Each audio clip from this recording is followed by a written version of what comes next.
கேழ்வரகு மாவு, பாதாம், முந்திரி, ஏலக்காய் தூள், பனை வெல்லம், பசும்பால். முதல்ல ஒரு பாத்திரத்துல தேவையான அளவு தண்ணீர் ஊத்திக்கலாம்.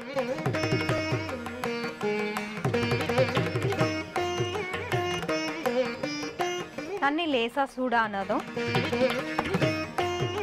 கேழ்வரகு மாவு நம்ம வந்து ஒரு 200 ml தண்ணி எடுத்தோம்னா அரை ஸ்பூன் கேழ்வரகு மாவு சேர்த்தோம்னா போதும்.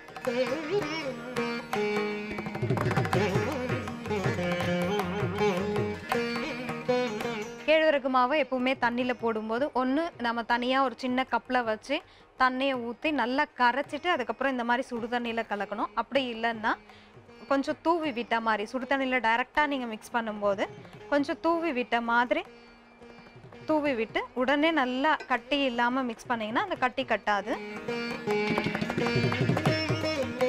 இப்போ கட்டி இல்லாமல் நல்லா மிக்ஸ் ஆகிடுச்சு. இப்போ இந்த கேழ்வரகு நல்லா வெந்துருச்சு. இது கூட பசும்பால் கொஞ்சம் சேர்த்துக்கலாம்.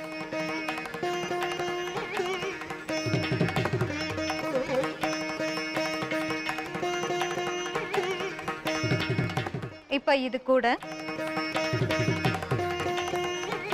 ஒரு சிட்டிகை ஏலக்காய் தூள் சேர்த்துக்கலாம்.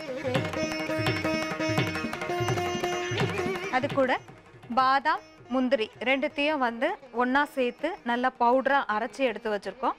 அந்த பவுடரையும் ஒரு ஸ்பூன் சேர்த்துக்கலாம். இதை நல்லா கலந்து விட்டுக்கலாம். இப்போ அடுப்பை ஆஃப் பண்ணிட்டு கடைசியாக பனை வெல்லம் சேர்த்துக்கலாம். பனை வெல்லம் வந்து நம்ம பால் கொதிக்கும் போதே வந்து பனை வெல்லம் சேர்த்தோம்னா பால் திரிஞ்சிடும். அதனால் அடுப்பை ஆஃப் பண்ணிவிட்டு கொஞ்சம் ஒரு 2 செகண்ட் ஆறின பிறகு நம்ம வந்து பனை வெல்லமோ இல்லை பனங்கற்கண்டோ எது ஒன்று சேர்த்தாலும் பால் தெரியாது. இப்போ தேவையான அளவு பனை வெல்லம் சேர்த்துக்கலாம். இதை நல்லா கலந்து விட்டுக்கலாம்.